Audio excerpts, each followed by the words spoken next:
Bagaimana misalnya caleg dari salah satu partai nasional yang memiliki korelasi dengan kekuasaan di Jakarta yang meraih suara sangat dominan di Kabupaten Pidi dan Nagan Raya. Kita tahu pejabat Bupati Pidi dan pejabat Bupati Kabupaten Nagan Raya itu berasal dari institusi mana.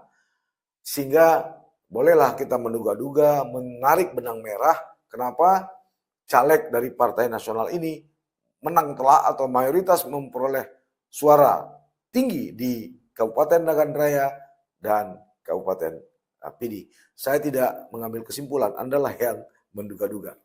Bahkan ada aparat penegak hukum, padahal aparat penegak hukum tentu saja dapat bertindak tanpa berpedoman kepada delik aduan jika memang mengarah pada ancaman dan